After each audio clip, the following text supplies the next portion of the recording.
invitaciones de este tipo obligan a volver a mirar lo que uno hace todos los días, así que eso es muy bueno. Por supuesto. Por supuesto, por supuesto. Exacto. Vamos a esperar, si no hay problema, unos minutitos, que se vaya uniendo, digamos, algunas personas más, si no tenés problema, Luciano. No, no, para nada. No, para nada. No, yo también probé 2 o 3 minutos, viste que cuando empezás a conectarte, que bueno, que seguro que te falla algo.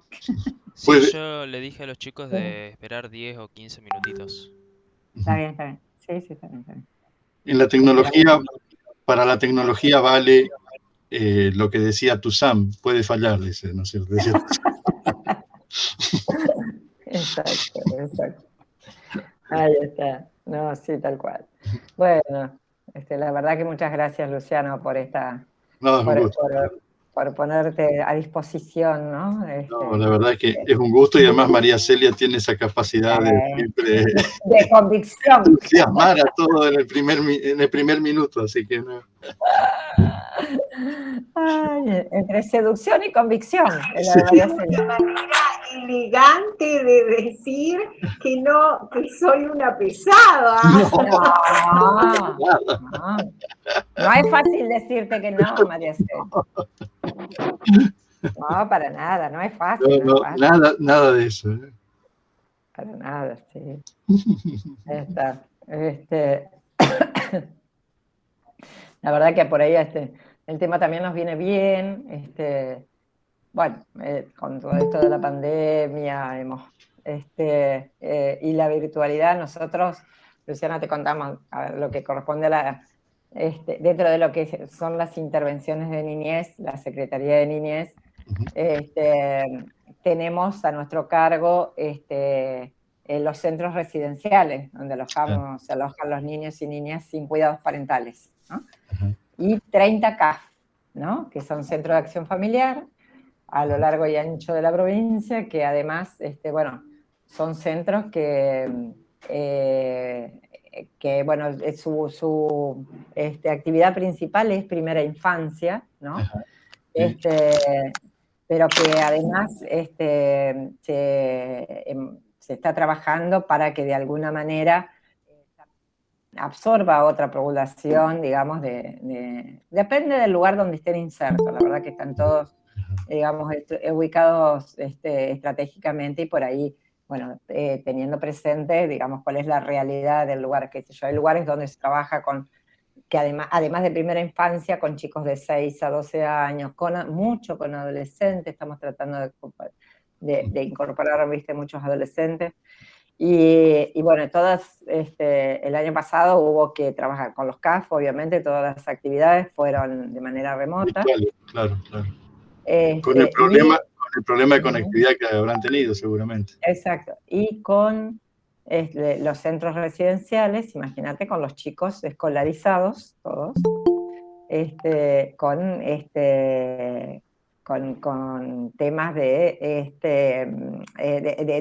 transcurrir su escolaridad de manera virtual, ¿no? Si en una casa es difícil con los niños, no te digo, el centro residencial que menos chicos tiene a lo mejor entre 16 o 20 chicos. Entonces garantizarle la virtualidad a tantos chicos no es fácil. No, para nada. No solo... Sí. No, escucho. No, que no solo no fue fácil, sino que en algunos lugares también son adolescentes, bueno, con todos los riesgos que todo esto significa. Nosotros decíamos, hace unos días estuvo CENAF, que es la Secretaría Nacional de Adolescencia y Familia, bueno, con la noticia de que les van a comprar una tablet a cada uno de los chicos que estén en centros residenciales de todo el país, ¿no? Bueno, por supuesto acá en Santa Fe. Y entonces fuimos a un par de centros residenciales y los chicos le contaban, ¿no? Cómo hacían las tareas, ¿no? Entonces, bueno, había algunos adolescentes que traían, cuando fueron institucionalizados, traían sus celulares, pero muy precarios, sin crédito. Y la mayoría terminaba haciendo las tareas con los trabajadores, ¿no? Claro. Porque, o sea, nosotros garantizamos, cada lugar tiene a lo mejor 1 o 2 dispositivos. Nosotros el año pasado le sumamos una computadora más, tenemos 80 centros residenciales, entonces garantizamos una computadora más en todos los centros residenciales. Y te imaginas que es imposible eso, ¿no? Y bueno, Y además, obviamente, estas cuestiones, ¿no?, de los adolescentes con las redes, bueno, también que se complica, ¿no? Uno trata de trabajar con los adolescentes lo que es la autonomía de estos chicos, pero bueno, como cualquier adolescente, digo, lo mismo que nos pasa en las familias, se multiplica en los centros residenciales, ¿no? Sí, seguro, seguro. ¿Y cuántos chicos tienen por centro residencial, más o menos? Mira, en total hay casi 900 chicos en toda la provincia. Un promedio de 10, más de 10 No, sí. Tratamos de que haya entre 15 o 20 chicos. Hay uno solo que tiene más de 20, pero no más de eso. No es recomendable, ¿no? Y que tienen además particularidades. Son todos distintos. Algunos son grupos de hermanos, otros todavía tenemos separados varones y niñas. Bueno, prácticamente cada uno tiene una oferta distinta. Una Bueno, fuerza pero como diferente. tenemos confesionales, tanto evangélicos como católicos, también, que Sí, por ahí sí, también, bueno, y tenemos, tenemos 20 que son propios, ¿no? Que obviamente uno quisiera que fuera, digamos, que fueran todos propios porque uno de alguna manera marca la garantiza línea. la oferta. Sí. Así que bueno, esa es la realidad esa es la realidad, digamos, yo te estoy contando el final. Sí, Y bueno, hay un largo camino con todos los seguro. chicos y las chicas. Y siempre es un gran desafío, y más en los sectores a los que pertenecen los chicos, complica todo. Exacto. Esa es la verdad, no hay. La realidad de los niños y de los adolescentes es de por sí compleja. En estos Exacto. contextos todo es más complejo, ¿no es cierto? Y los chicos que llegan a la Secretaría yo siempre digo, son sobrevivientes, Sí, porque sí. de verdad que atraviesan No, historias muy duras, es verdad. Bueno, muy duras. y eso se lo ve a Entonces, diario, ¿no? Y uno no termina de sorprenderse, la verdad, porque cada caso es un caso particular, y eso que de hecho uno tiene como una actitud de racionalizar todo, o sea, porque si uno se guiara por los afectos, no pasa la primera semana de trabajo, ¿no es cierto? Entonces, pero a pesar de eso, cada tanto alguna bala entra, ¿no es cierto? Eso es. Sí, por supuesto. No, la verdad que, bueno, siempre soy una agradecida a los trabajadores, a las trabajadoras de niñez, porque la verdad que hay que tener cabeza para, digamos, estar metida en estas situaciones tanto tiempo, ¿no? Son Y difíciles. escuchar todos los días, sí, estar al Sí, frente de esas es verdad, situaciones. es cierto, es verdad. Así que sí, soy muy agradecida, y más agradecida en la pandemia porque haber sostenido la cuarentena. Los centros residenciales sostuvieron la cuarentena estricta Increíble, adentro, ¿no? increíble. Con muchísimo cuidado de parte de quienes estaban al frente de cada uno de los centros residenciales. Seguro. Bueno, sí, bueno, por ahí veo que ya se está sumando más gente. No sé, María Celia, si yo, a ver, más que esto, o sea, contarte de qué se trata la Secretaría de Niñez, cuál es la realidad, que por qué, digamos, estas cuestiones, así como no, digamos, hoy por hoy la tecnología, la virtualidad ha irrumpido en la vida de todos, y Sí, no por eso ha sido diferente para nosotros, ¿no? sí. Hace poco más yo digo, siempre, hace poco más de un año no sabía que ni sabía que había tantas plataformas para conectarse, no sabía que existía un Es Meet, que un no, Zoom. estaban mucho menos evolucionadas y eran muchos menos en realidad. O sea, la pandemia disparó todo lo que era, ¿no? Nosotros cuando empezamos con el canal, que tenía el nombre Canal Familiar, después fue Canal Sí Televisión, las primeras que se llamaban teleconferencias internacionales que hacíamos, las hacíamos vía satélite usando 2 líneas de satélite, uno de ida y uno de vuelta. Era un esfuerzo, y ahora con un link se aprieta el link y ya está conectado. Eso es un cambio tremendo, ¿no? Así es. Bueno, sí, bueno, yo por ahí, bueno, esto contarte qué es de qué se trata, ¿viste? Bueno, todos y todas las que de alguna manera hoy están conectados tienen alguna intervención en niñez de distinta manera, ya sea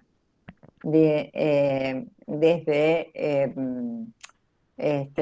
por estar dentro de lo que es la secretaría, puede haber alguien que se haya conectado que tenga algún tipo de trabajo en los servicios locales, o sea, dentro de los municipios, algunas organizaciones, la verdad que, bueno, están diversos, pero todos y todas esperamos que es gente que está trabajando con niñez. Es Y bueno. por supuesto, agradecerle a María Celia, que ha sido la promotora de todo esto. Para nosotros, si bien como siempre, todo el mundo dice, no, bueno, el mes de las no hay que los días hay que celebrarlo todos los días, ¿no? Bueno, pero de verdad en este mes de las infancias queríamos de alguna manera celebrar, trabajar algunas cuestiones, algunos ejes que nosotros consideramos fundamentales de manera más particular. María Celia sí lo entendió, tomó el bastón y armó una propuesta que estamos de más agradecidos, ¿no? Y arremetió, está bien. Sí, como lo hizo siempre, digamos. Bueno, María Vos sabés Celia. que yo te escucho, Patricia, y es conmovedor el trabajo que realizan, conmovedor y tan callado, tan riguroso, cotidiano y al mismo tiempo callado. No se conoce la dimensión de la responsabilidad que ustedes encaran en tu persona y en todas las trabajadoras y los trabajadores sociales. Yo les agradezco la presencia a todos los que han ingresado a este link y realmente quiero, en tu nombre y en nombre de cada uno de ellos, aplaudirlo y ponerlo de relieve. Incluso un poco esta es la finalidad de este ciclo de encuentros que nos propusimos armar para visibilizar esta tarea que es tan loable, tan maravillosa.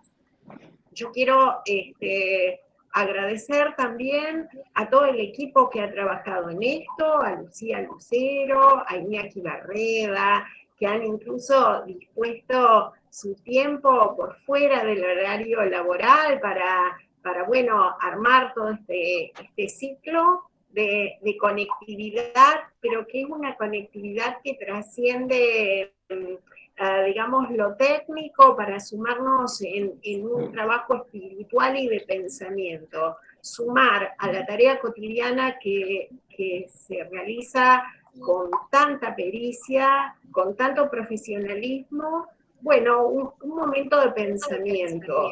Y si les parece bien, comienzo con la presentación de Luciano, sí. Patricia. Sí, sí. ¿Te parece? Para ajustarnos un poco al tiempo de este tipo de comunicaciones. Luciano, muchos de ustedes tal vez lo conozcan, es un queridísimo amigo de muchísimos años. Y es también un gran profesional de los medios técnicos y de toda esta nueva red de conectividad que Luciano viene trabajando desde hace muchísimos años, yo diría décadas. Yo estaba leyendo un texto de un libro muy interesante que se llama La cultura de la conectividad, de José Van Dijk. Es una mujer en realidad, es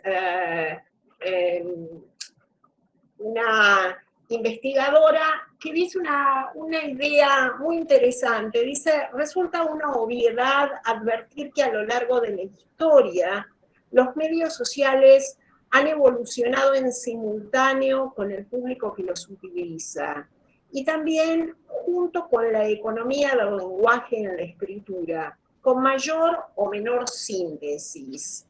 Las plataformas de los medios sociales alteraron, sin duda alguna, la naturaleza de la comunicación pública y privada. Esta idea nos atraviesa a todos. En la pandemia se ha hecho más visible, como vos lo señalabas recién, Patricia. Luciano es justamente un especialista en toda esta evolución. es actualmente director del canal Sí Televisión y coordinador del área de educación y tecnologías digitales del movimiento Los Sin Techo, un movimiento que creó el padre Rosso y que goza de una enorme reputación aquí en la región. Entre las actividades académicas que ha desarrollado, ha sido coordinador del área de recursos audiovisuales del Instituto La Salle Jobson de Santa Fe, profesor titular de la carrera de Tecnología de la Comunicación en la licenciatura en Comunicación Social de la Universidad Católica. Ha sido coordinador del área de recursos didácticos apoyados en tecnologías, en los cursos de formación profesional acelerada, o sea, formación en oficios del Colegio Mayor Universitario de Santa Fe, y director de Telepuerto del Litoral, Sistema de Educación Satelital a Distancia. Yo estoy sintetizando su currículum porque es amplísimo, pero me parece muy interesante destacar que en cuanto a producciones televisivas, por ejemplo, ha sido el productor ejecutivo de La Sal de la Tierra, una miniserie con dirección de otro querido amigo, de Raúl Toso, que tal vez ustedes lo recuerden porque fue el director de Jerónima, esa icónica película sobre el problema de los pueblos originarios y la sociedad burguesa capitalista. En este caso, ha protagonizado esa miniserie Alberto Busait y elenco. Del mismo modo, ha sido productor ejecutivo de Carmen, unitario de ficción, con la dirección de Patricio Col, otro querido amigo, en este caso de Santa Fe. Ha sido también productor ejecutivo de Parlamento Joven, miniserie de ficción también dirigida por Raúl Toso y protagonizada por Fabián Gianola y elenco. Y es director del ciclo de documentales Nuestros Temas y del ciclo Protagonistas de la Vida, que se retransmitió a través de Hispasat para Europa, América Latina y el Caribe. En realidad, debo contar que en los años 90 trabajamos juntos en un ciclo de programas que se llamó Creadores de la Ciudad y que tuvimos la felicidad de que lo distinguiera nada menos que FUNTV en una ceremonia muy emotiva en Buenos Aires a la que asistimos con nuestras familias.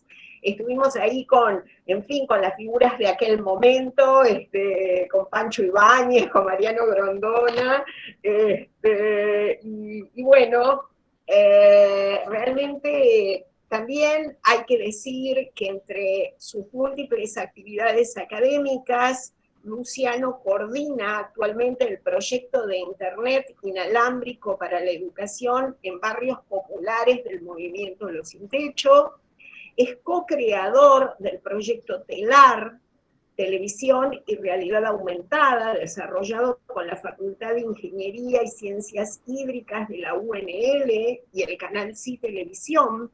Este programa ha sido especialmente reconocido por el BID, por el Banco Interamericano de Desarrollo, justamente como un modelo para el desarrollo de las habilidades en el siglo XXI.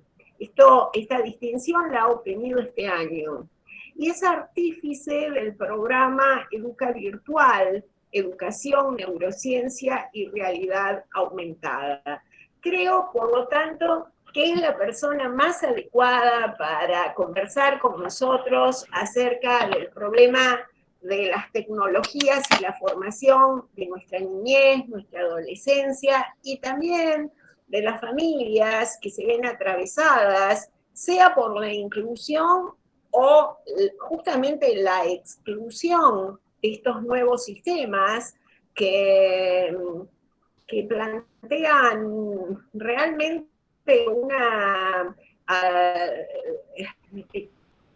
una situación tremendamente compleja, no solamente en este país,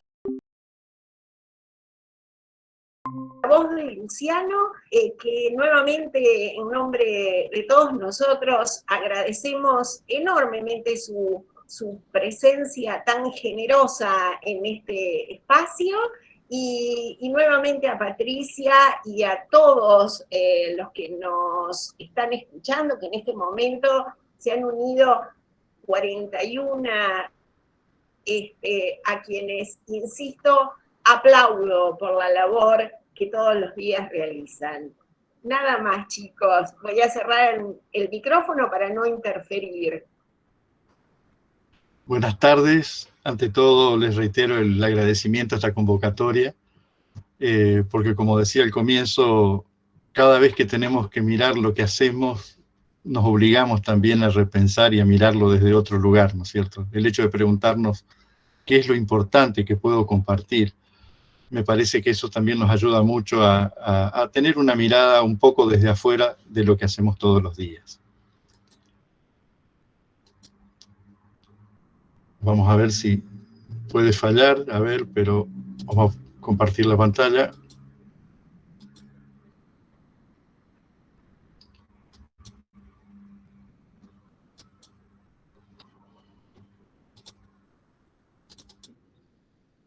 ¿Se ve bien? Bueno, perfecto, entonces. Voy a ampliar entonces.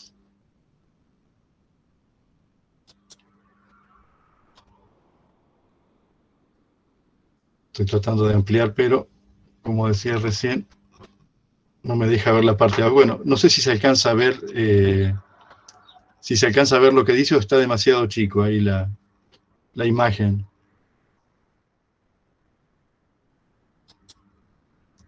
A ver.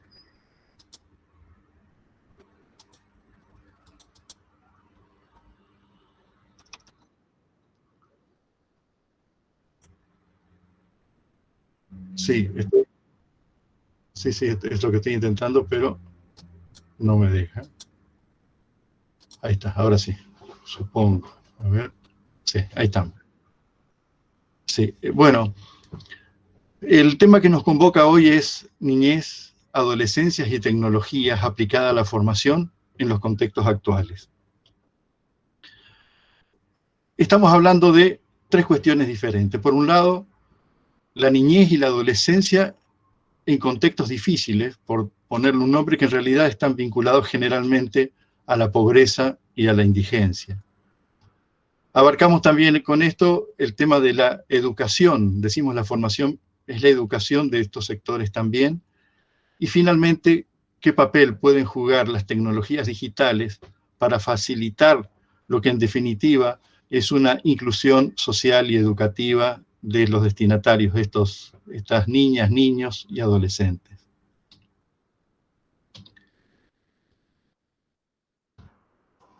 El contexto en el que viven estos chicos, en el que nacen estos chicos, está marcado desde que se están gestando en el vientre de la mamá.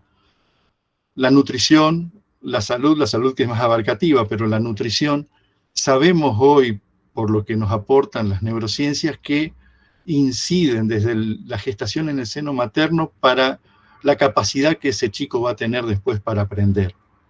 Y sabemos que muchas veces las condiciones en las que se gestan y nacen y crecen estos chicos están marcados por una falta de nutrición, o por lo menos una nutrición adecuada, para poder estar de igual a igual con cualquier chico de nuestros hogares, de los hogares nuestros que sí han tenido posibilidad de acceder a una alimentación correcta.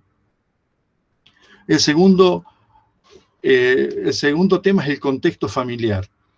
Nosotros sabemos que los contextos familiares suelen ser muy difíciles, y en la educación es uno de los lugares donde más se siente. Hoy y siempre, o por lo menos en los últimos años, la escuela necesitó de un apoyo extraescolar, que muchas veces se da o en el contexto familiar o en la maestra particular. Estos chicos no tienen ninguna de las dos posibilidades, no porque no haya un adulto al lado de ellos, sino porque muchas veces este adulto tampoco tiene la formación necesaria como para poder acompañar a sus hijos.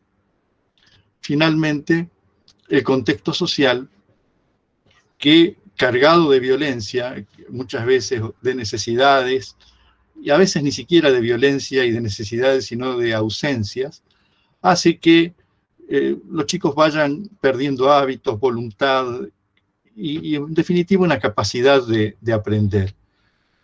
Sabemos que el medio ambiente, que el contexto social impacta en nosotros y nosotros ese impacto lo devolvemos en conductas.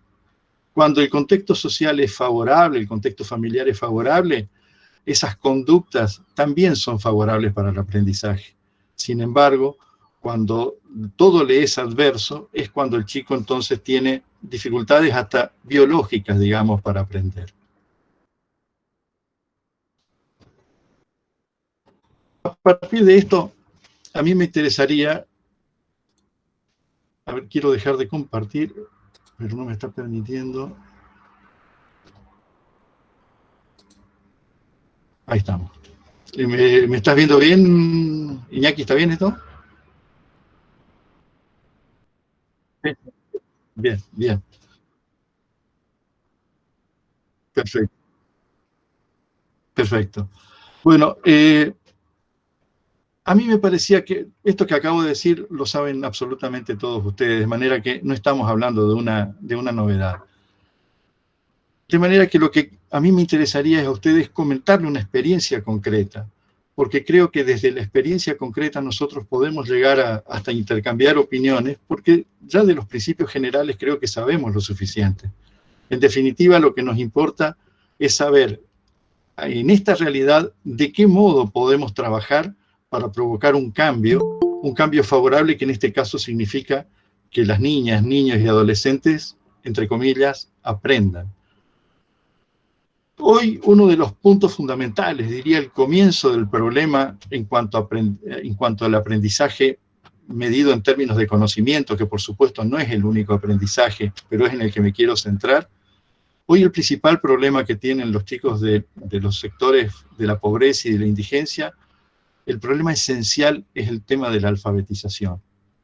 Parece mentira que estando en el siglo XXI estemos planteándonos objetivos del siglo XIX o alcanzados a fines del XIX y comienzos del siglo XX. Pero esa es una realidad. Los chicos hoy transcurren la escuela primaria y terminan con una deficiente alfabetización y en algunos casos, no solo deficiente, en algunos casos nula alfabetización. ¿Qué posibilidades de formarse puede llegar a tener una niña o un niño que termina con esas dificultades en la escuela primaria? ¿Qué posibilidades tiene reales de hacer la próxima etapa que es la escuela secundaria? La verdad que esto significa podar las posibilidades de un chico y es un tema que no es nuevo. Si un chico llega a séptimo grado, termina séptimo grado y no sabe leer y escribir o lo hace con mucha deficiencia, quiere decir que tenemos un problema de 8 años por lo menos de duración, o de 7, que es el tramo de la escuela primaria. De manera que no estamos ante un problema que se dio ahora con la pandemia.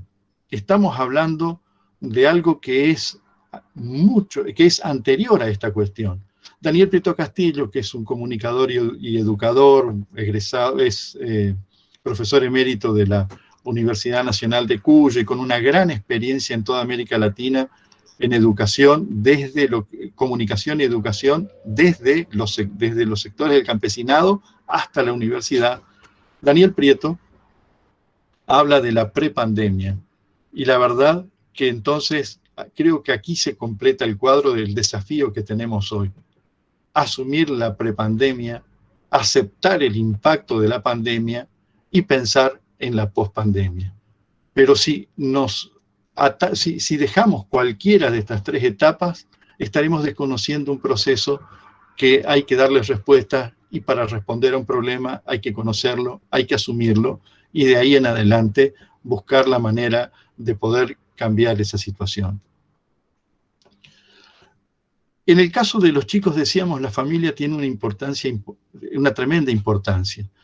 En este tiempo de pandemia, tuvimos la posibilidad de hacer con el movimiento Los Sin Techo una experiencia en los meses de octubre, noviembre y diciembre del año pasado, es decir, en la ausencia total de la presencialidad. ¿En qué consistió eso? desde hace muchos años en el movimiento, más de 20, tenemos aulas con conectividad desde los años 2000, 2003 tuvimos las primeras conexiones, con un sistema que la base está en el canal Sí Televisión y desde ahí, por enlace de radio, entregamos a cada una de las aulas el acceso a Internet. Bueno, tomamos estas aulas bajo esta idea, que es una idea que trabajamos desde hace mucho tiempo. Si la escuela no es autosuficiente, bueno, primero que nada lo siguiente, a este problema hay que tratarlo, no hay que tratarlo en términos... A este problema no hay que tratarlos en términos de culpabilidad, sino de responsabilidad.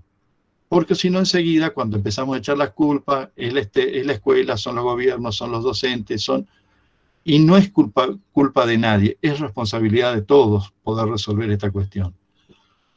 Mirando bien la realidad de los chicos de los barrios más pobres, de los barrios carenciados, de los barrios populares, como llamamos ahora, siempre vamos cambiando los nombres, pero los barrios son los mismos y las condiciones son las mismas. Si miramos el contexto de estos chicos que decíamos al comienzo, y miramos la escuela está enseñando para que haya alguien más que ayude en la educación, lo que decíamos al comienzo. Como estos chicos no tienen esa posibilidad, estamos convencidos que tanto para el aprendizaje en la escuela primaria, como en la secundaria incluso, o como en los oficios, cuando hacíamos los cursos por televisión con prácticas presenciales, siempre hizo falta una persona que estuviera al frente de estos grupos de manera presencial. Un tutor comunitario, como llamamos ahora, un tutor comunitario que los ayude a los niños a entender y que de esa manera puedan tener cubierto ese rol que la mamá o el papá no se los puede llegar a cubrir. A eso nosotros le sumamos, ahí sí, el factor tecnológico, y es el acceso a Internet, que en los más chicos, la verdad, es limitado lo que se puede hacer con el Internet. Pero, ¿dónde está la clave de esta experiencia que empezamos en el mes de octubre y la extendimos durante 3 meses? Colocamos también una tutoría en vivo, por videollamada, de una docente en el aula central situada en el canal Sí Televisión. ¿Qué quiere decir esto? Que esta docente era la tutora de las tutoras comunitarias, no de las niñas y los niños. Porque nuestras tutoras comunitarias que tienen una buena formación, una formación que la hemos hecho desde la institución, desde el movimiento Los Sin Techo, hay algunas que ya que están desde el comienzo, y la verdad que son verdaderas maestras, verdaderas docentes.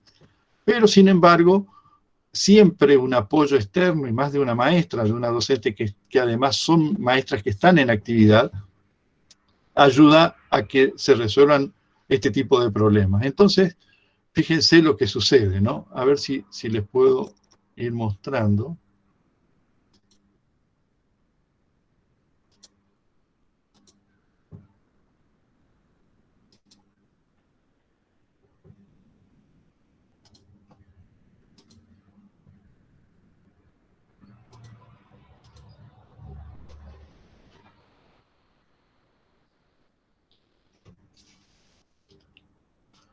La experiencia la hicimos, estas son las aulas que el movimiento Los Sin Techo tiene en la ciudad de Santa Fe. Son las aulas de Chaqueño, Pompeya, Loyola, Las Lomas, San Pantaleón, Barranquitas, las del sur, San Lorenzo, Arenal, Centenario y Alto Verde. El canal, que está por aquí más o menos, desde ahí recibimos la señal de Internet y nos conectamos, y de ahí nos conectamos con todas las aulas para poder tener esta tutoría, que es la que permite este esquema de trabajo. Tenemos un docente en la escuela que enseña, que ahora volvió a estar. Tenemos un aula barrial con una tutora barrial, y tenemos una tutora docente que trabaja desde el canal Sí Televisión. Todo esto en un contexto de conectividad. ¿Dónde empieza la tarea? La tarea empieza temprano, cuando hay que ir a buscar a los chicos que no vienen. Temprano a la mañana o temprano a la tarde. Sabemos de las dificultades que tienen, a veces hay que despertar a las mamás y a los papás, porque no están despiertos, tienen una vida nocturna, se acuestan, se duermen muy tarde, se despiertan tarde cuando no hay trabajo, cuando son desempleados y cuando no hay cuando la bulia o la falta de hábito no, les gana la batalla, algo que suele suceder. Entonces el primer rol de la tutora, más allá de la enseñanza de los contenidos, es buscar el chico, acompañar, a la mañana un desayuno, a la tarde una merienda, antes de empezar, siempre como para cargar un poco las baterías en un chico que muchas veces tienen hambre. Estamos viendo en estos días, de nuevo vuelve a suceder esta cuestión de que la falta de comedores escolares, por más que se le entregue la comida, siempre no es lo mismo que un plato caliente todos los días. Y a veces ese plato no está. Pero no me quiero detener en eso, sino en cómo funciona este esquema. Estas son las aulas, son 3 aulas distintas. En estas aulas, los chicos que están hoy con el protocolo de separación, del uso de las distancias necesarias, lo que hacen en realidad es hacer la tarea, no es otra cosa que hacer la tarea. Decíamos que hay una docente desde el canal Sí Televisión que, como ven ustedes acá, está en contacto con todas las aulas, de manera que es como una gran aula virtual formada por 12 aulas reales, 12 aulas presenciales. Este sistema funcionó muy bien porque, sumado a la comunicación con los docentes, incluso en tiempos de pandemia, significó la posibilidad de que el docente corrigiera, cambiara las consignas, adaptara a las realidades que tuviera. Y hubo docentes que conocieron a sus alumnos en las aulas del Movimiento Los Sin Techo, incluso con todas las emociones que esas situaciones tenían. Bien, hablábamos del problema de la alfabetización. La verdad que el problema de la alfabetización es un tema de fondo para esto, ¿no es cierto? Y este problema de fondo es porque si no tenemos la primera herramienta es imposible poder evolucionar en las siguientes. Entonces este año pusimos en marcha, en realidad, a partir de mayo, con el contacto con las escuelas, estamos haciendo una experiencia con 2 aulas nuestras y 2 escuelas, y que consiste en lo siguiente. En una de ellas, decimos que somos el 107 de la educación de la escuela, porque son aulas que están compuestas por chicos de 3º, 4º, 5º, 6º y 7º grado que no están alfabetizados. En otra escuela tenemos los 2 primeros grados de un turno. Y estamos recién empezando, utilizando un método que hoy se considera, el nombre que tiene es basado en la evidencia científica o fonológico, que no es otro que aquel de la palabra generadora con el que nosotros en nuestra generación, no la mayoría de quienes están asistiendo a esta videoconferencia, nosotros aprendimos con eso de la palabra generadora, pero con un agregado. Nosotros estamos en este momento trabajando, ahora lo voy a poner, aprovechando también la cuestión de las tecnologías. Y para eso hemos desarrollado una aplicación que nos permite,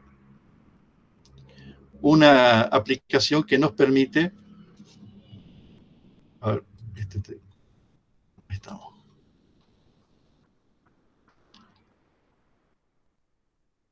Este es el programa, se llama De la tiza a la robótica, porque si bien es un programa de alfabetización, también es un programa de divulgación de la ciencia. En esta primera etapa vamos a trabajar específicamente en la cuestión de alfabetización, pero está previsto que en la segunda etapa también incorporemos, primero como un entretenimiento, experiencias de la física, de la química, ir despertándole el interés a los chicos, porque si decimos que estamos resolviendo un problema del siglo XIX, lo tenemos que hacer con la mirada del siglo XXI también. De lo contrario, todo sería solamente tratar de empatarle, y siempre vamos a perder porque la historia es más rápida de lo que uno piensa muchas veces. Entonces, de ahí el título de la tiza a la robótica. ¿Qué signo distintivo tiene este trabajo? Arranca sencillamente, se le enseña a los chicos tal cual, siguiendo, digamos, el trazado natural. Los chicos aprenden a hablar de manera natural y lo hacen mirando a su mamá. El bebé no mira a los ojos de la mamá, mira a la boca de la mamá cuando le dice ajo. El chico ve cómo pronuncia, escucha el sonido y repite. Eso en la vida se da de manera natural. La alfabetización no es natural, porque la alfabetización es un código creado por el hombre. Pero bien, para poder aprender, vale asimilar bastante a lo que sucede. La maestra vocaliza, el alumno escucha, el alumno repite, la maestra le muestra el grafismo, el chico repite el grafismo y lo dice. Y eso, trabajando letra por letra, no se pasa a la siguiente, primero las vocales, después las consonantes que más se usan, y finalmente ahí entra la tecnología. Cuando el chico identificó la letra, suele pasar muchas veces que los docentes dicen, pero si ayer sabía, hoy vino y ya no se acuerda más. Y tienen razón, pero nada más que es que no es que sabía, no había aprendido, había comprendido. Las etapas para aprender que hacemos son el interés primero, sin interés no hay capacidad de aprender, la atención también, tanto el interés como la atención van de la mano, la comprensión, la motivación que eso provoca y el estudio. Recién cuando hay el estudio, que ¿cómo se logra el estudio? Con la redundancia, no con la repetición, con la redundancia. Por eso la maestra dice, el chico escucha, le muestra una lámina, y cuando aprende todo, ahí entra esta aplicación que nosotros desarrollamos, ya está hecha y la estamos aplicando ahora, que permite que con unos naipes, vuelvo a la secuencia, estos son los materiales. Hay las láminas de la maestra, se ve la C de casa, del otro lado está la letra C, como verán son las casas de los barrios, estas son las casas que hacen los sin techo. Hay unas letras más chicas que cuando aprende el chico, la maestra las cuelga en el frente en una soga que se coloca y se van colgando solamente las letras que van aprendiendo, no el abecedario entero. Cuando se produjo la redundancia, cuando ya el chico empezó a formar, comienza la redundancia y para eso se utilizan unos naipes, que ahí se ve la letra A se levanta, la letra A se agranda. Cuando se vuelve a cliquear en la letra A, aparece en secuencia abeja con el audio y de nuevo abeja con el audio y redundan. Y esa tablet pasa al otro chico, pasa al otro en grupos de A3. Cuando esto está completo, la maestra le entrega un sticker y el chico lo pega en su cuaderno y vuelve con el grafismo a hacer lo que tiene que hacer. Fíjese una cosa. En esto, voy a sacar, estamos ahora trabajando desde lo que sabemos y que nos ayuda la ciencia, desde la experiencia de los docentes, que nos dicen que esto funciona, y también desde la incorporación de la tecnología. La realidad aumentada, se llama esta tecnología que estamos utilizando, es la que permite encriptar códigos en materia física, en este caso es un naipe, y de ahí en adelante la aplicación permite que las imágenes se levanten y se integren al entorno donde están. Hemos hecho muy buena experiencia con esto. Hemos trabajado sobre un mapa de isla y esta experiencia la hemos hecho en los secundarios, en las aulas de los sin techo y los hicimos también en el pabellón juvenil de Las Flores y en el Hilar de Rosario. ¿Para qué se usan esos videojuegos en realidad aumentada? Se utilizan para generar las dos primeras etapas, estos otros que le estoy hablando, no el de la alfabetización, estos anteriores, para despertar el interés y la atención, o sea, para focalizar a los chicos en el aprendizaje. El impacto que tiene la realidad aumentada es tremendo. Desde el mapa, donde es como una búsqueda del tesoro, donde se levantan vasijas que van dando pistas, hasta el último diseño que fue el premiado por el BID, que es un cubo que tiene una ciudad arriba como un mapa satelital, y cuando se activa la aplicación se levanta la ciudad y el juego transcurre debajo de la ciudad por unos túneles que se van viendo y se van jugando. Es decir, se trabaja sobre la posibilidad de generar distintos tipos de contenidos a partir de eso que sucede. ¿Cómo evaluamos esa tarea que se hizo? Nosotros el objetivo era ver si podíamos tener el interés y la atención, porque sin el interés y la atención, y cualquiera que trabaja con chicos sabe que es imposible que aprendan, chicos o adolescentes más difícil todavía, me parece, ¿no? Bueno, se mide el tiempo de atención útil, es decir, el tiempo que está concentrado la niña, el niño o el adolescente en lo que se está haciendo. Los índices de tiempo de atención útiles que tuvimos fueron altísimos. En las aulas de los sin techo superiores al 80%, 81, 82. En los secundarios, porque hicimos una muestra con 7 colegios del centro y de la periferia, estaban más o menos en la misma medida, cuando suele ser del 16, del 20% el tiempo de atención útil.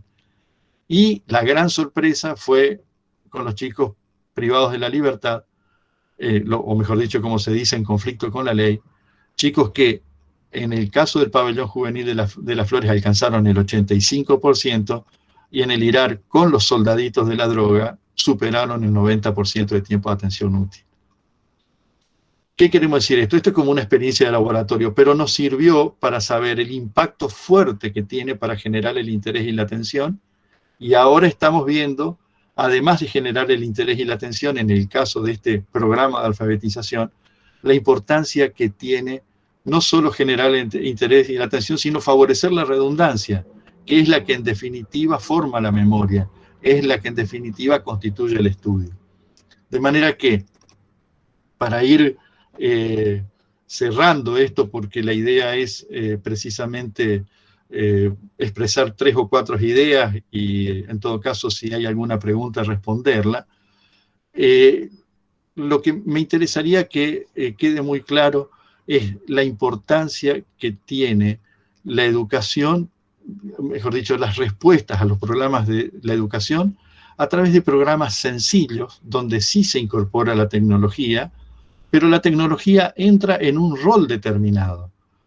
A veces pasa con los adolescentes que está la manía del cortar y pegar. Presentan unos trabajos tremendos, hablo de los contextos donde hay conectividad, como si esos tremendos trabajos de copiar y pegar los ayudara a saber más. No, eso es inútil, eso prácticamente no sirve más que para tenerlos ocupados. Sin embargo, la tecnología hay que utilizarla con objetivos precisos. Y entonces sí sirve, porque no hay que perder de vista que la tecnología es una herramienta, no es un fin en sí mismo. Y la conectividad, que es tan necesaria y que es un paso que el Estado, que hoy se quiere constituir en política de Estado, es fundamental. Sin eso no hay posibilidad. Y va a haber que acompañarla también con estrategias, con métodos, con apoyos sencillos, pero que puedan estar adaptados a las medidas de quienes van a recibir este proceso. Ayer salió una noticia que, como suele suceder con nuestras noticias en Argentina, entra en el debate de la grieta, ¿no? Pero siempre hay que mirar en las noticias que hay, que puede haber algo de intencionalidad, digamos, al publicarla, pero hay un hecho objetivo muy fuerte. El CEO, o sea, el gerente, el dueño, no el dueño, pero sí el que gerencia, el gerente general, digamos, para ponerle un nombre más criollo, de Toyota, dice que en su planta de Zárate no consiguen 200 chicos con secundario terminado, o que si tienen el secundario terminado no pueden leer un diario, querrá decir interpretar un diario, ¿no es cierto? Entonces, más allá de los debates que esto armó, porque el intendente salió a decir que sacaron ahora un montón de cursos para adaptarlo, como si con un montón de cursos de un momento para el otro se pudiera cambiar, pero no quiero entrar en esa cuestión. Ahora, lo real es eso, las dificultades para la inserción laboral de estos adolescentes por no tener una formación. Y están hablando de un nivel de inserción básico en una fábrica, porque hoy con la automatización, con la robotización que existe, los chicos van a necesitar saber programar, por lo menos, que es lo que se enseñan en los sectores incluidos de la sociedad o en los países que están marcando el desarrollo de este tiempo. Entonces, ¿qué van a programar nuestros chicos si pasa eso?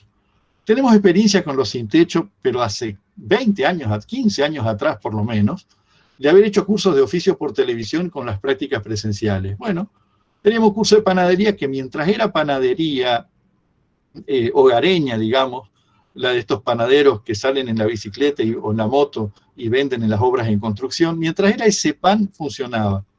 Después decidimos montar una panadería para ser ayudantes de panadería con un maestro panadero, con todas las exigencias necesarias. El primer problema que tuvimos fue que le decían un cuarto, 250 gramos, le decía, y los chicos no tenían ni idea de las medidas. Entonces, habíamos instalado una panadería, pero inmediatamente en esa época vivía el padre Rosso, que además era rapidísimo para hacer. Bueno, en una semana se construyó un aula al lado, porque eso se hacía en los galpones del movimiento de los sin techo, y y vino una maestra para poder enseñarle a los chicos que era un cuarto, que era un medio, que eran 250 gramos, que eran 500 gramos, porque era imposible que fueran ayudantes de panadería y no pudieran resolver ni siquiera estas cuestiones fundamentales. Entonces, bien, si miramos, no hace falta decir que en la sociedad de conocimiento el lugar que ocupa el saber, pero el saber, el tener determinados saberes. Hoy se habla en términos de habilidades del siglo XXI. Estas habilidades del siglo XXI uno pensará, uy, es programar, sí, también, pero arrancan con la alfabetización, están enumeradas y terminan con el sentido crítico y la capacidad de racionalizar. Esos son hoy la tendencia que hay. Como todas las cosas son tendencias, las estructuras básicas van a funcionar, pero más que certificar el tiempo que pasó un niño o un adolescente en la escuela o en el colegio, se mide las habilidades que fue capaz de desarrollar. De hecho, los monstruos tecnológicos, Google, Facebook, todos estos, ocupan a los chicos, los convocan, lo que menos le preguntan es qué título tienen. Lo que realmente le demandan es qué saben hacer en relación a lo que tienen que hacer. Entonces, no es que va a morir la escuela primaria, no va a morir la escuela secundaria, pero sí están cambiando hasta los criterios para evaluar el ingreso a una actividad laboral. Entonces, nosotros asumamos esta realidad. Sepamos que los chicos no saben leer y escribir. Las maestras de los barrios, de la escuela de los barrios lo tienen clarísimo. A veces cuesta probar, como en este caso, un nuevo método. No es el caso de las dos escuelas que estamos, pero nos ha pasado de que hemos dialogado y nos dicen, bueno, nosotros queremos mezclar varios métodos. No es mezclar. Mezclando los métodos se llegó a donde estamos hoy. Hace 30 años que en los institutos docentes este método nos enseña, y yo no hago, si algo le hizo mal a la educación son las modas pedagógicas. Yo no estoy hablando de una moda pedagógica, sino de buscar un método sencillo, acorde a lo que hoy la ciencia aporta. Y no hablo de la neurociencia como la mamá de toda la ciencia, no, es un elemento más. Con el desarrollo de la pedagogía, porque si no hay pedagogía no hay aprendizaje. Con el trabajo con recursos didácticos, aprovechando lo que las nuevas tecnologías digitales traen, con eso podemos llegar a armar una respuesta coherente que, como ven, está teniendo muchos actores. La escuela en primer lugar, el docente que siempre está comprometido, los padres que pueden estar y no saber, pero con tutores comunitarios que lo ayudan, y el desarrollo de tecnología, en este caso esto es Proyecto Telar, el desarrollo básico lo hacemos en el canal, están ahí gente, sangre joven que también está trabajando en eso, y la parte de la aplicación la desarrollamos con la Facultad de Ingeniería y Ciencias Hídricas, y con eso, con esta, entre comillas, sociedad, que no es otra cosa que un grupo de trabajo, intentamos abrir una punta dentro de este problema. Pero es posible hacerlo, y los resultados los vamos a ir teniendo, y vamos a poder mostrar, como ya lo hemos podido mostrar cuando la pandemia, cuando los chicos no podían ir a la escuela y sus maestras se vinculaban a través de un aula barrial, y lo vamos a poder mostrar también cuando podamos incursionar en los oficios. De hecho, tenemos un programa para realizar que se llama, cuando decimos para realizar es para financiar, pero hace bien abrir las cosas, que se llama Oficios del siglo XX, habilidades del siglo XXI. ¿Y qué intentan esto? Tomar al adolescente, darle lo que no sabe de alfabetización, de cálculo, de lo que fuera, enseñarle un oficio para que empiece a vivir, a comer hoy, y también dimensiones de ese oficio. Por ejemplo, el curso de electricista con instalación de paneles solares. O sea, ir buscando una salida que también nos permita pensar lo que se viene. Pero no enseñarle solo eso que se viene, porque tiene que comer esta mañana, esta noche y mañana. Entonces, tampoco puede aprender un oficio ni siquiera azulejista. El azulejista tiene que sacar superficie, o sea, no puede ni siquiera aprender los oficios del siglo XX. Entonces, emparejémoslo, traigámoslo primero al siglo XX y proyectémoslo hacia este siglo, que es el siglo XXI. Hasta acá, entonces.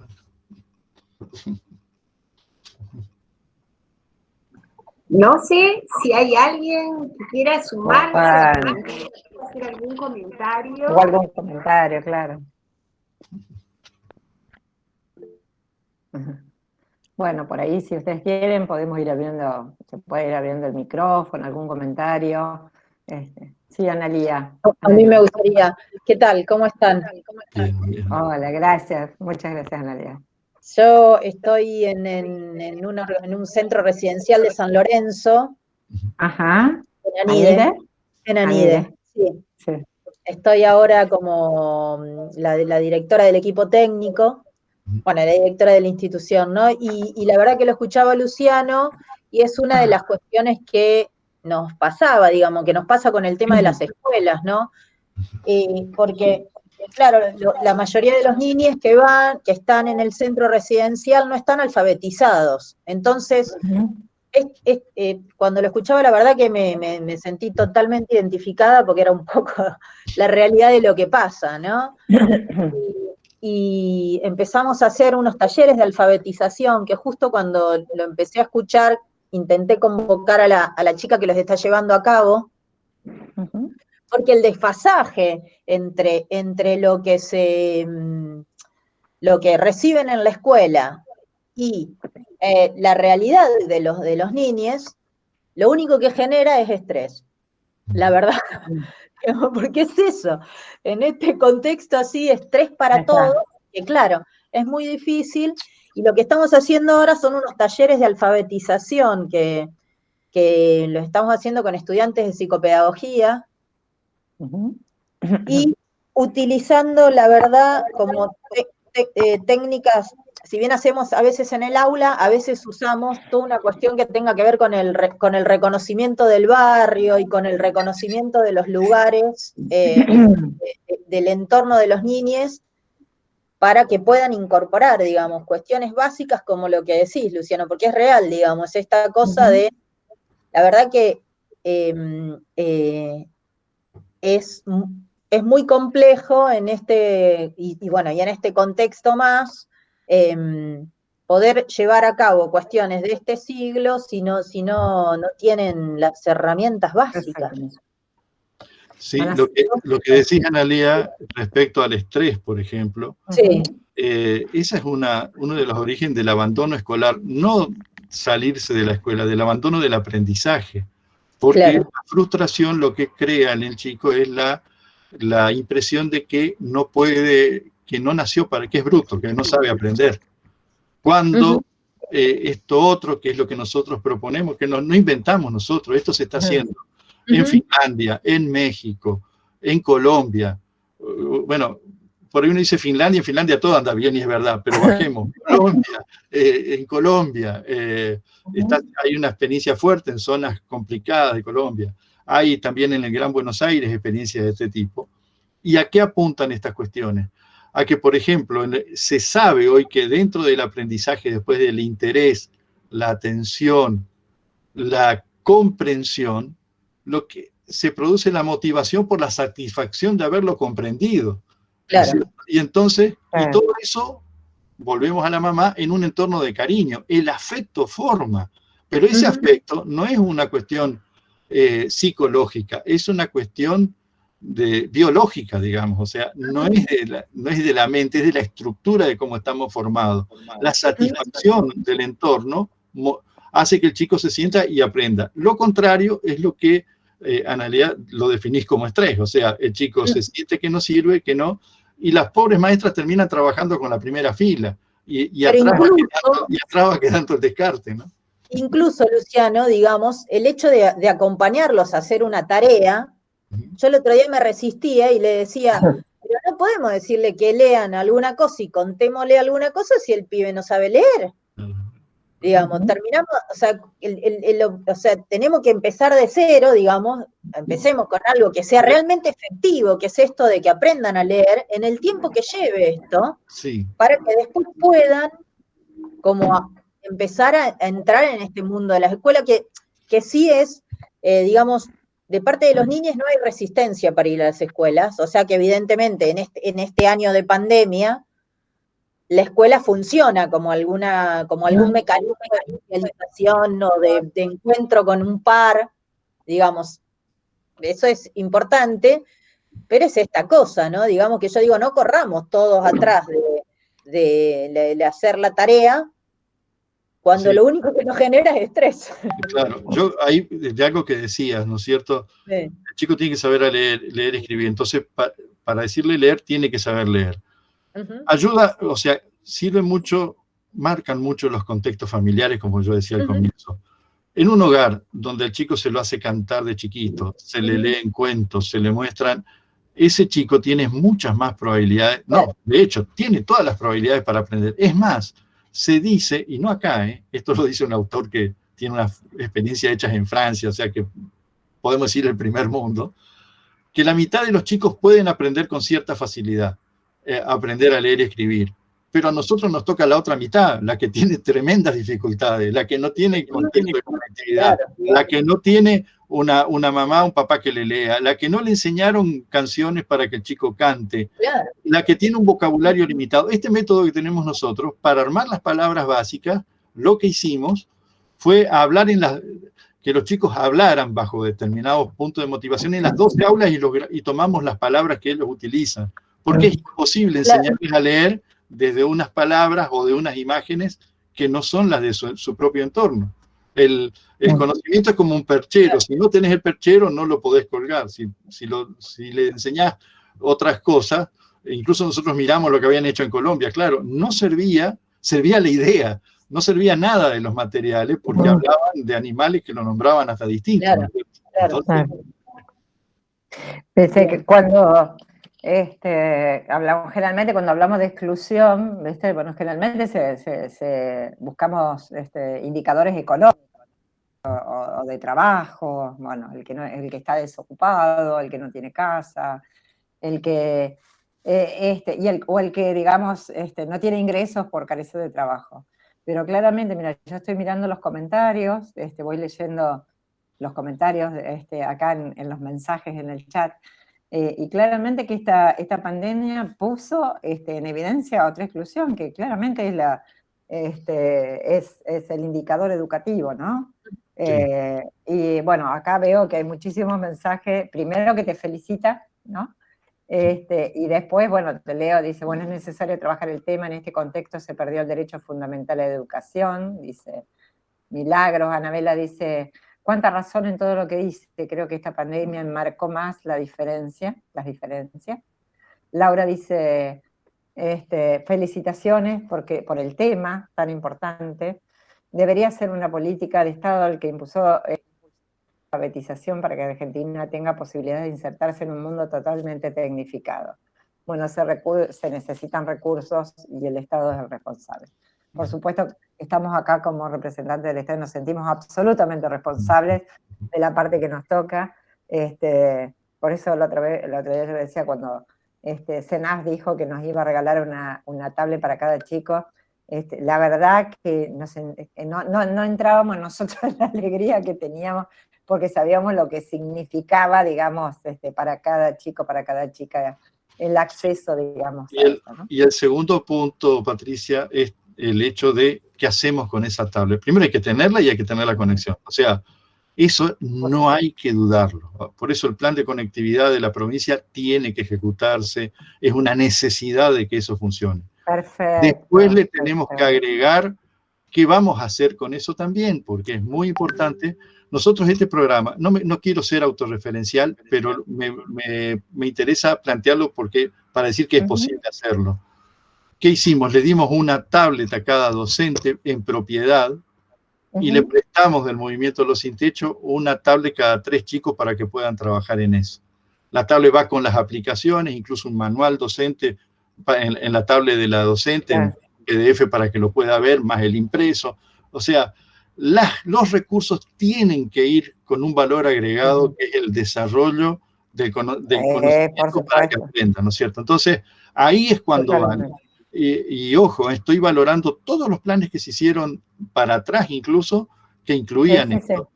Miren, en unos años atrás, porque esto es importante decirlo, se dotó a muchas escuelas de un kit de aprendizaje con tablet y todo ese tipo de cosas. Bueno, eso es extraordinario. Hay que agregarle unas capacitaciones para eso y materiales para el desarrollo de eso, además del mantenimiento. Hay que cargar la batería, tiene que andarla.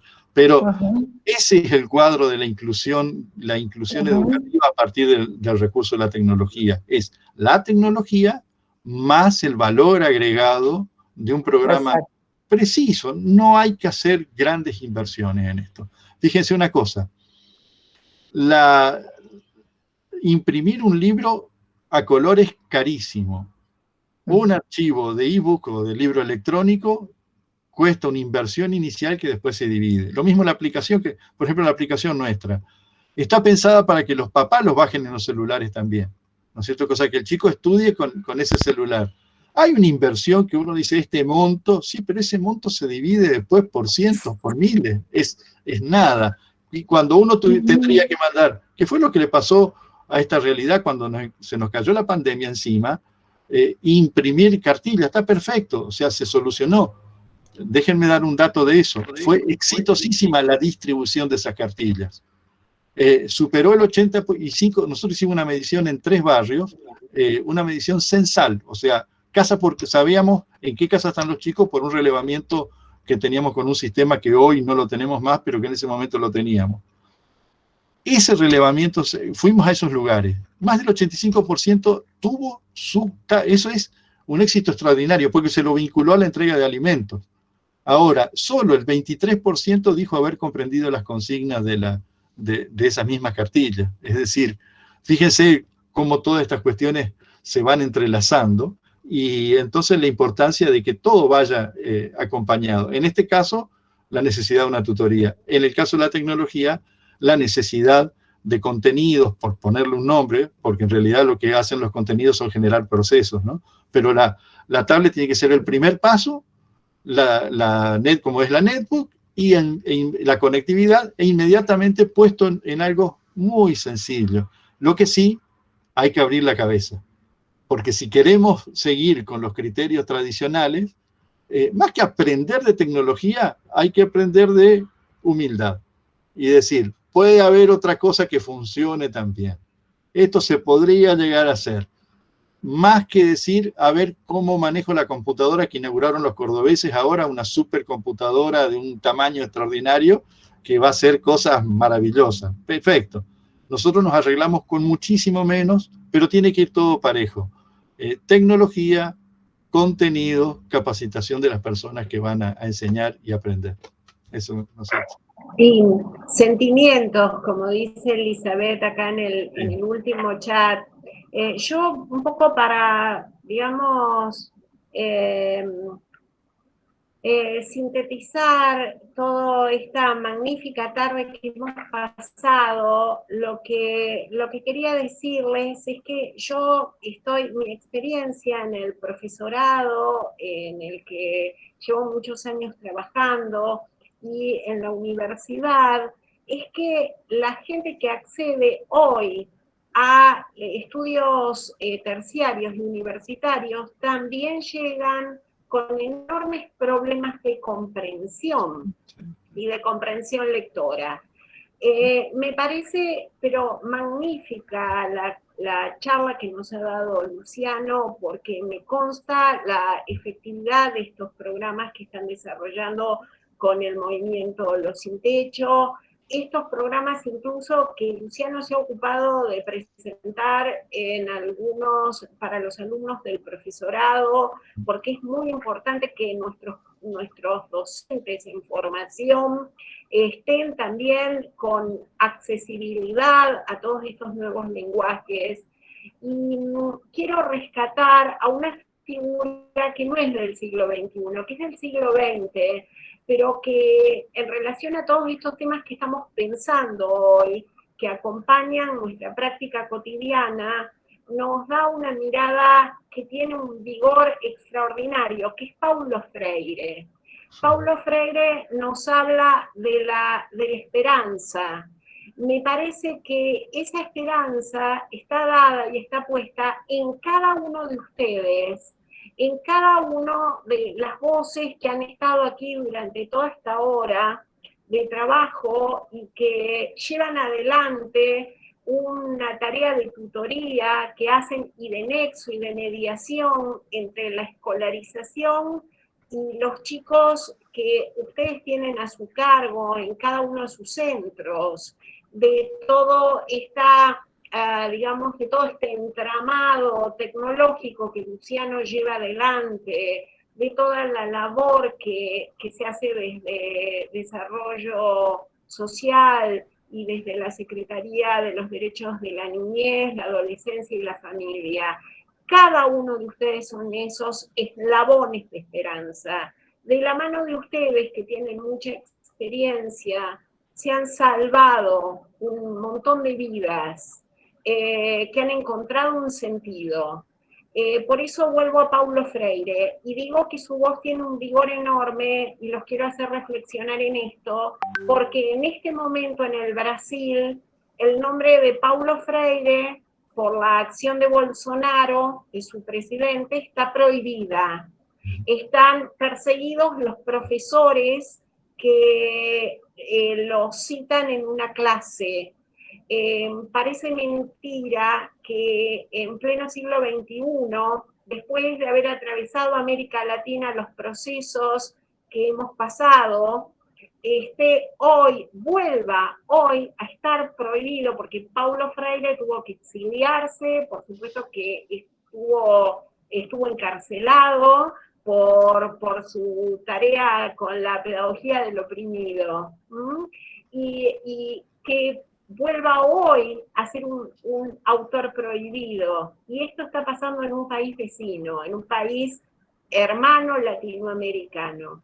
Entonces, hago esta reflexión un poco revalorizando con la idea de poner en valor lo que ustedes hacen de todos los días, de manera anónima y de manera absolutamente callada.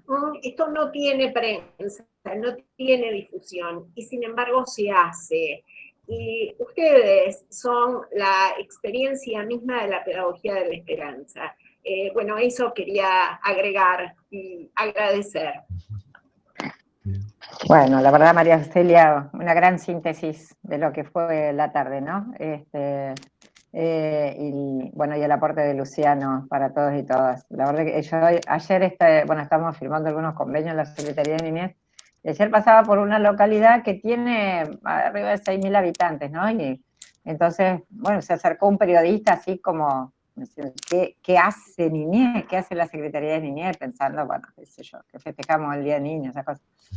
Y cuando le empezamos a contar que era un servicio local, que era la Secretaría, y cuando termina, dice, de verdad que de esto nadie habla, dice, es como que está absolutamente, digamos, un tema tan, tan complicado, ¿no? Y nadie lo saca a la luz, ¿no?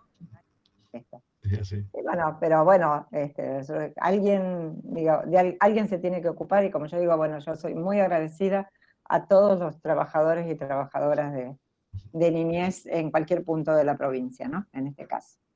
Y bueno, hoy gracias a vos, Luciano, por tu aporte y a María Celia, porque es la gestora de todo esto. Gracias a ustedes por la invitación. Nada, por favor. Bueno, gracias a todos por participar. Muchas gracias. Hasta luego. Adiós.